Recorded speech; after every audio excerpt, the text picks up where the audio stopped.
ये अपने इस वाली बुक में से चैप्टर जो सेकंड है, फोर्थ है, सेवन्थ और 12 और 30।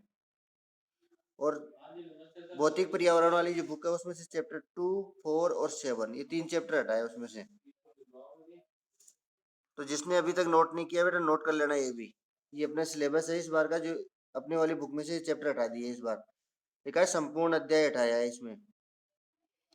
तो 3 और 2 5 और 3 8 चैप्टर हटा दिए।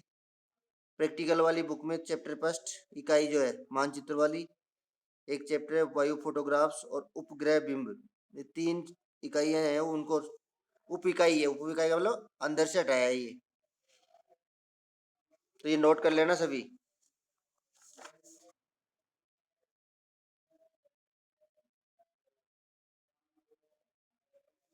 एक बार अपना अपना नाम बता दो, कौन कौन है। अमृता है, प्रीति है, वो किस नाम से है? ओके, प्रीति सैनी। ठीक है बेटा। गुड मॉर्निंग बेटा। इससे पहले अपन ने जो चैप्टर पढ़ा था थर्ड वाला, उस थर्ड वाले चैप्टर में और देख लेना, कोई दिक्कत हो तो बता देना बेटा। आज हमारा जो टॉपिक, यस बेटा, क्रस्ट मेंटल कोर। बेटा इस ये जो अपन पृथ्वी का चित्र मानते हैं ये वाला, ये अपनी पृथ्वी का चित्र ऐसा बना सकते हैं कि चित्र, पहले तो ये बताओ आप। ऐसा पृथ्वी का चित्र हो सकता है कैसा? नहीं होता है। यानी पृथ्वी का अगर एक पार्ट मान के चले कि एक पार्ट ऐसा ही होता है पृथ्वी का, जो ये केंद्र है और ये ऊपर वाला सरफेस है, तो ऐसा होता है क्या? मैंने आपको बताया था बिल्कुल ऐसा ही होता है बेटा, क्योंकि पूरी पृथ्वी का तो अपन लेते नहीं है। पृथ्वी अपनी कैसी है, गोल है, और ये पृथ्वी का केंद्र है। इस सरफेस पे तो अपन निवास करते हैं। ये वाला जो चारों तरफ है ना, ये धरातल है जिसपे अपन निवास करते हैं। तो यहाँ से ये वाला जो पार्ट है, तो पृथ्वी का ये आंतरिक भाग, और इससे जब धरातल से अपन नीचे जाएंगे, पृथ्वी के आंतरिक भाग में जाएंगे, तो इस ओर ही तो चलेंगे ऐसे, और ये अंतिम पॉइंट है। तो यहाँ से यहाँ की जो डिस्टेंस मानी वो कितनी मानी, 6371 किलोमीटर। तो यही तो पार्ट है। तो यानी यहाँ से यहाँ तक अपन अध्ययन करते हैं, तो उस अध्ययन के लिए हम ये वाला पार्ट उठाते हैं। तो इस पार्ट को अपन ऐसे तो बना सकते हैं ना। तो ये वाला जो भाग होगा इसको बोलते हैं क्रस्ट। फिर ये वाला भाग हो गया, इसको बोलते हैं मेंटल। और ये वाला भाग है उसको बोलते हैं कोर। अब इस प्रत्येक को बोलते हैं, इसको क्रस्ट को इसको दो भागों में बांटते हैं, जो इसको क्या कर देते हैं, ऊपर वाले को बोलेंगे अपर क्रस्ट, और इसको डाउन क्रस्ट यानी नीचे वाला। इसको बोलेंगे अपर मेंटल और डाउन मेंटल, यानी ऊपर वाला पार्ट और नीचे वाला पार्ट। उसी प्रकार इसको भी दो पार्टों में विभाजित करते हैं अपन कोर को, ये अपर कोर और ये इनर कोर, इनका मतलब अंदर की तरफ वाला। तो ये केंद्र वाला जो कोर भाग है, तो ये तो इसका विभाजन हो गया। अब इसमें क्या है, ऊपर की तरफ से अपन नीचे की तरफ चलते हैं, तो ये जब पृथ्वी का निर्माण हुआ होगा, यानी इसमें वैज्ञानिक बताते हैं कि जब पृथ्वी बनी थी उस दौरान क्या हुआ, एक सूर्य से अलग हुआ था ये एक पिंड, और वो पिंड धीरे धीरे जैसे ही क्या हुआ, ठंडा हुआ। तो ठंडा होने से इसके अंदर जितने भी भारी पदार्थ थे, वो भारी पदार्थ कहाँ चले गए, इस केंद्र में नीचे की ओर चले गए। तो इस जगह क्या है, सबसे भारी धातुओं का जमाव इस जगह बताया जाता है। तो सबसे ज्यादा जो भारी धातुएं होगी वो इस भाग में चली गई। तो जैसे जैसे ऊपर आते हैं तो इससे हल्की, तो ये चट्टानों के रूप में क्या हो गया, परतदार चट्टानों के रूप में जमा होता गया। अब इसको अपन देखते हैं, कई चट्टानों के रूप में अपन पढ़ते हैं इसको। जैसे चट्टाने जो है अभी अपन पढ़ेंगे सेल, तो वो सेल को ही अपन क्या बोलते हैं, चट्टान। तो इसमें कितने प्रकार की, जैसे आगन्य, आगन्य चट्टान हो गई, अवसादी हो गई, और कायांतरित हो गई। ये इस प्रकार। तो आगन्य चट्टाने कौन सी होती है, जो ज्वालामुखी उद्गार होते हैं और उनसे निर्मित जो चट्टाने होती है उनको आगन्य बोलते हैं। अवसादी जो चट्टाने होती है वो क्या होती है, परतदार होती है, लेकिन इनकी अपेक्षा ये क्या होती है, थोड़ी इतनी कठोर नहीं होती। सबसे ज्यादा कठोर चट्टाने आगन्य होती है। कायांतरित चट्टान क्या होती है, जैसे चूना पत्थर हो गया, तो चूना पत्थर जो है उसके ताप और दाब, दो चीजों का प्रभाव पड़ता है, ताप और दाब। किसी चीज पर हम ताप भी लगाए और दाब भी लगाए तो क्या होगा, वो उसका रूप परिवर्तित हो जाता है। किसी चीज को अपन गर्म करें और गर्म करके उसको दबाएंगे, अगर उसके ऊपर दाब लगाएंगे तो उसका रूप परिवर्तित होगा, यानी उसका जो स्वरूप है, उसकी जो आकृति है वो क्या होगी, परिवर्तित हो जाएगी। इसलिए इसको नाम दे दिया कायांतरित चट्टान। ये चट्टानों का जमाव इसी पार्ट में होता है। तो इसको किस प्रकार से, तो इसका जो नोट्स बनाया है ना, उस नोट्स में और इसको क्लियर मिल जाएगा आपको। तो अभी तक तो ये क्रस्ट, ये मेंटल और ये कोर, ये सभी को दो दो पार्टों में बांटते हैं, ऊपर कोर नीचे वाला कोर, नीचे, फिर इसके बाद में ऊपरी मेंटल नीचे वाला मेंटल, फिर इसके बाद में ऊपरी क्रस्ट नीचे वाला क्रस्ट। तो अपर क्रस्ट और डाउन क्रस्ट बोल दो या इनर क्रस्ट बोल सकते हैं, या पर बोल सकते हैं मेंटल के जस्ट ऊपर। तो मेंटल, इन दोनों को जोड़ने वाली जो है इसको असंतता बोलते हो वो, लेकिन वो अलग से वर्ड है, असंतता।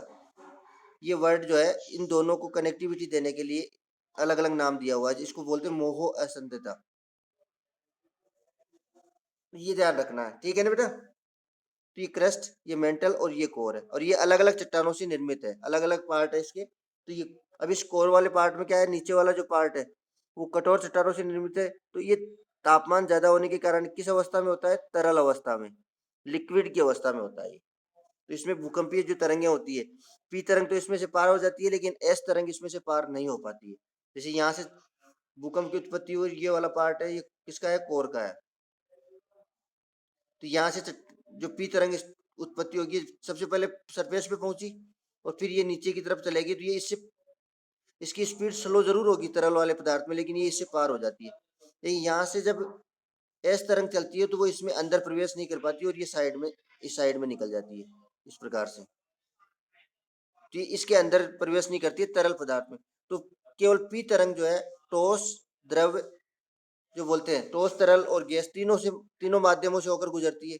जबकि एस तरंग जो है वो तरल माध्यम से, यानी लिक्विड वाली फॉर्म जो है उसमें से नहीं गुजर सकती, क्योंकि उसमें जाती है वो क्या हो जाती है, समाप्त हो जाती है। तो इसलिए जहां जहां दिखती है वो ठोस पदार्थ में ज्यादा। और एक होती है एल तरंग, तो यहाँ से जैसे धरातल पर पहुंचती है वो नीचे की तरफ नहीं आती, वो धरातल पर पहुंचती है तो धरातल पर ही चलना प्रारंभ करती है। और सबसे विध्वंसकारी जो तरंग होती है वो कौन सी होती है, एल तरंग होती है। मानव समाज के लिए, मानव जाति के लिए सबसे विध्वंसकारी जो तरंग है वो एल तरंग है, जो धरातलीय तरंग के नाम से भी इसको जानते हैं। इसको बोलते हैं धरातलीय तरंग। ये सिस्टम है, ठीक है। ओके, अब देखो खनिज और सेल, चैप्टर 5 है। खनिज अपन जानते ही है, धरातल के आंतरिक भाग से खोदकर निकाले जाने वाले जो पदार्थ होते हैं उनको अपन क्या बोलते हैं, खनिज। और सेल बोलते हैं कि धरातल के आंतरिक भाग में जो चट्टाने, उन चट्टानों के बीच में से ही तो खनिज निकलते हैं, उन चट्टानों के मध्य से ही तो खनिजों का दोहन करते हैं। तो उसी, इसीलिए दोनों एक दूसरे से जुड़े हुए हैं, जो चट्टानों से खनिजों की प्राप्ति होती है। तो अपन देखते हैं पृथ्वी विभिन्न तत्वों से बनी है, बिल्कुल अनेक प्रकार के तत्व है जिनसे बनी। इनका, इसका जो बाहरी परत है, ये तत्व ठोस रूप में, और आंतरिक परत है ये गर्म और पिघली हुई अवस्था में, दोनों ही है। ऊपरी भाग जो है वो किस अवस्था में, ठोस, और आंतरिक भाग में गर्मी होने के, ताप ज्यादा होने के कारण कुछ कोई भी पदार्थ है वो किस अवस्था में मिलते हैं, पिघली हुई अवस्था में मिलते हैं। पृथ्वी के संपूर्ण परपटी, परपटी बोलते हैं क्रस्ट वाले भाग को, पृथ्वी के संपूर्ण परपटी का लगभग 98% भाग 8 तत्वों से बनकर बना है। ऑक्सीजन, सिलिकॉन, एल्यूमिनियम, लोहा, कैल्शियम, सोडियम, पोटेशियम, मैग्नीशियम, इन सभी से मिलकर के जो क्रस्ट वाला जो पार्ट है, क्रस्ट के ऊपरी भाग, उसका 98% भाग से इन तत्वों से मिलकर बना हुआ है।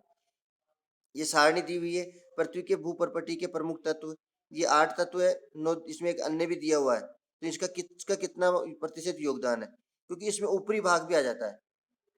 तो अपने जैसे अपन धरातल पर मिट्टी देखते हैं, उस मिट्टी में किसकी, ऑक्सीजन की मात्रा उपस्थिति होती है। तो ऑक्सीजन की उपस्थिति होती है तभी तो वो क्या होती है, कई बार अपन देखते हैं गीली भी हो जाती है और सूख भी जाती है। तो किसके कारण, ये इसी की उपस्थिति के कारण। तो इसमें क्या होता है, शेष भाग, शेष का मतलब ये अन्य, titanium, hydrogen, phosphorus, manganese, sulphur, carbon, nickel और अन्य पदार्थों से निर्माण हुआ है। किसका, अपने धरातल का, पृथ्वी के विभिन्न जो ऊपरी भाग है, जो परपटी है, उस परपटी के निर्माण की बात कर रहे हैं केवल अपन उसमें। तो भूपर्पटी पर पाए जाने वाले तत्व प्राय अलग अलग नहीं मिलते, बल्कि सामान्यतः ये एक दूसरे तत्वों के साथ क्या रहते हैं, अब अलग अलग तो है कि ऑक्सीजन अलग से मिलेगी, एल्यूमिनियम अलग मिलेगा, लोहा अलग मिलेगा, ऐसा नहीं है। ये सारे मिश्रित अवस्था में अपने को मिलते हैं। ये बल्कि सामान्यतः एक दूसरे तत्वों के साथ मिलकर विभिन्न पदार्थों का निर्माण करते हैं। इन पदार्थों को किस नाम से जानते हैं? ऐसे पदार्थ जो मिश्रित अवस्था में अपन निकालते हैं उनको बोलते हैं अपन खनिज। अब इसमें एक ये बॉक्स और दिया हुआ है।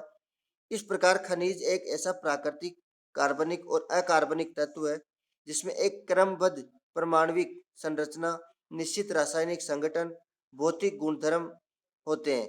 खनिज का निर्माण दो या दो से अधिक तत्वों से मिलकर होता है। दो या दो से अधिक। तो अपन जो धरातल के आंतरिक भाग से जब अपन खनन करते हैं और खनन के माध्यम से जो खनिज निकालते हैं, उन खनिजों में दो या दो से ज्यादा तत्व पाए जाते हैं। ये नहीं केवल जैसे अपन ने लोहा निकाला तो वो केवल लोहा ही होता है, लेकिन खनिज जो है किस अवस्था में? मिश्रित अवस्था में मिलते हैं, यानी अनेक तत्व उसके अंदर मिले होते हैं। तो दो या दो से अधिक तत्वों से मिलकर होता है। लेकिन कभी कभार सल्फर, तांबा, चांदी, स्वर्ण यानी सोना, ग्रेफाइट जैसे एक तत्वीय खनिज भी हमारे धरातल के अंतर्गत पाए जाते हैं। एक तत्वीय खनिज भी, इसमें एक तत्वीय कौन कौन से होते हैं? जैसे तांबा हो गया, चांदी हो गई, स्वर्ण, सोना हो गया, ग्रेफाइट हो गया। ये ऐसे तत्व है जो अकेले ही चट्टानों की तली के अंदर देखने को मिलते हैं। तो ये वहां से अपन क्या करते हैं, उन क्षेत्रों से अपन इनको निकालते हैं तो वो अकेले ही खनिज निकलते हैं।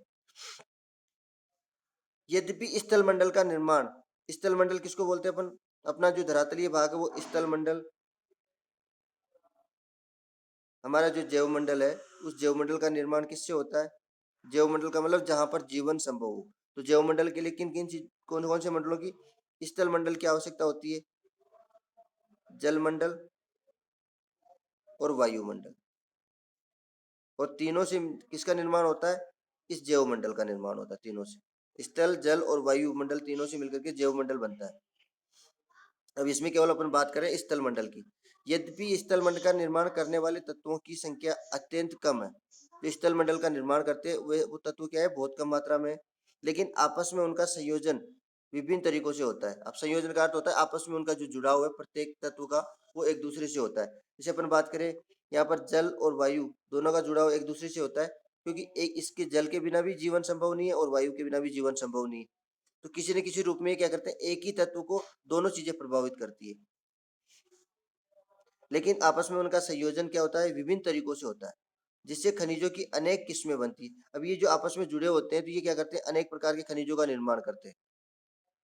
भूपरपट्टी पर कम से कम, भूपरपट्टी का मतलब अपना जो क्रस्ट भाग है उसके ऊपरी भाग पर, तो भूपरपट्टी पर कम से कम 2000 प्रकार के खनिजों को पहचाना गया है। पहचाना का मतलब 2000 प्रकार के खनिजों का पता लगाया जा चुका है कि हमारे धरातल पर इतने प्रकार के खनिज पाए जाते हैं और उनको नाम दिया गया है प्रत्येक खनिज को। लेकिन उनमें से सामान्यतः उपलब्ध जो लगभग सभी पदार्थ जो है 6 प्रमुख खनिज समूहों से संबोधित होते हैं। अब सबको 2000 को अपन 2000 नामों से तो पुकार नहीं सकते, इसलिए उनको क्या किया, एक उनके समूह बना दिए।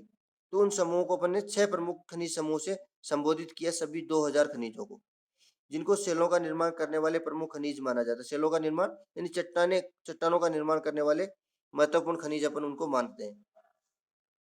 पृथ्वी के आंतरिक भाग में पाए जाने वाला मैग्मा ही, अब अपन इससे पहले पढ़ रहे थे कि लावा और मैग्मा, तो जब तक धरातल के नीचे रहता है तब तक वो मैग्मा, और धरातल से जैसे ही बाहर आता है वो क्या बन जाता है? लावा। तो मैग्मा ही सभी खनिजों का मूल स्रोत है, क्योंकि मैग्मा जो है तरल अवस्था में होता है, तो वही मैग्मा जो है उसमें तो मिश्रित खनिज पाए जाते हैं, और वो जब धरातल पर प्रकट होता है तो क्या होता है? ठंडा होकर जमता है और उसी में जो खनिजों की मात्रा देखने को मिलती है। इस मैग्मा के ठंडे होने पर,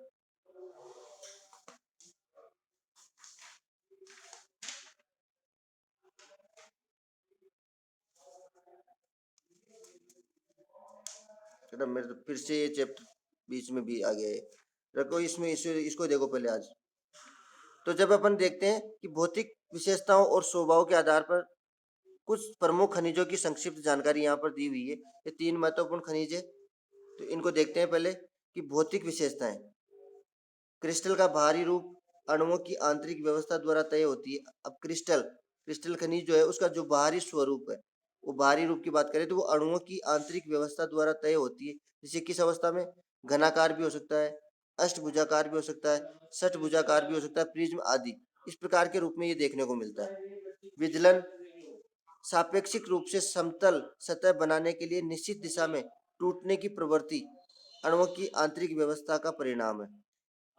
एक या कई दिशा में एक दूसरे से कोण भी कोई भी कोण बनाकर टूट जाता है। इसने कहा है कि अणुओं की आंतरिक व्यवस्था जो धरातल के आंतरिक भाग में जो है उसकी व्यवस्था का परिणाम एक या कई दिशा में अलग अलग दिशाओं में उस चट्टानों का जब विघटन होता है, जब चट्टानें टूटती है तो उसके बारे में कहा है कि एक दूसरे से कोई भी कोण बनाकर क्या होता है, किसी भी कोण पर से ये खनिज जो है, ये चट्टानें जो होती है टूट जाती है, तो उसको बोलते हैं विदलन। विभंजन, अलग होना। अणुओं की आंतरिक व्यवस्था इतनी जटिल होती है कि अणुओं का कोई तल नहीं, तल का मतलब कोई धरातल नहीं है। क्रिस्टल विदलन तल के अनुसार नहीं बल्कि अनियमित रूप से क्या होता है, अब ये जरूरी नहीं कि ये फिक्स एक ही स्थान से टूटेगा, ये किसी भी स्थान से क्या होता है, जैसे इसके ऊपर दाब लगता है तो दाब लगने से जो चट्टानें होती है वो चट्टानें कहीं से भी टूट सकती है। जैसे अपन बात करें, ये अपने धरातल है और इसके अंदर ये चट्टानें पाई जाती है। अब इस चट्टान पर अगर मान लो इस साइड से कोई प्रेशर मारा जाए और इधर से भी अगर प्रेशर मारे तो इस चट्टान का जो भाग कमजोर होगा, जिस स्थान से वो चट्टान कमजोर होगी उसी भाग पर क्या होगा, जैसे इधर से भी दाब मारा और दाब मारने के कारण क्या हुआ, जैसे ये वाला जो पार्ट है वो क्या हो गया, ऊपर उठ गया इस प्रकार से, और ये वाला पार्ट पास में आ जाता है। अब ये ऊपर उठने का कारण कि इस क्षेत्र में क्या था, ये जो चट्टान थी ये थोड़ी कमजोर थी, इसके कारण या तो टूट जाएगी या फिर इसमें सिकुड़न आ जाएगी या मोड़ पड़ जाएगा। तो ये तरीका होता है चट्टानों के सिकुड़ने का। तो ये अलग अलग विशेषताएं होती है। अब आप इस चैप्टर में इसको और एक बार थोड़ी देर के लिए पढ़ो, 5 7 10 मिनट के लिए, तब तक, क्योंकि मेरे तो ये जो अभी प्रिंट निकाला था ये प्रिंट में अलग आ गया है। तो आप 10 मिनट के लिए पढ़ो, 10 मिनट बाद में मैं वापस दोबारा लिंक सेंड करता हूँ एक बार, फिर देखते हैं इसको, ठीक है बेटा। सारे 10 मिनट के लिए इसको पढ़ो, अभी टाइम क्या हो गया, 8:14। अभी 10 मिनट। हाँ, 24 25 पे एक बार दोबारा है ना, मैं दोबारा कनेक्ट होता हूँ फिर बताता हूँ आपको। ठीक है, तब तक पढ़ो एक बार और इसको, सभी अभी थोड़ी देर के लिए लेफ्ट हो जाओ इससे, या चालू रहने दें।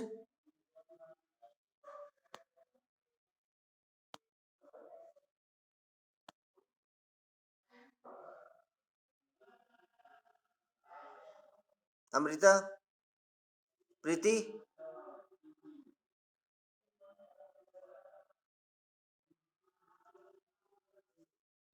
तो कौन रह गया बेटा अब, ठीक है।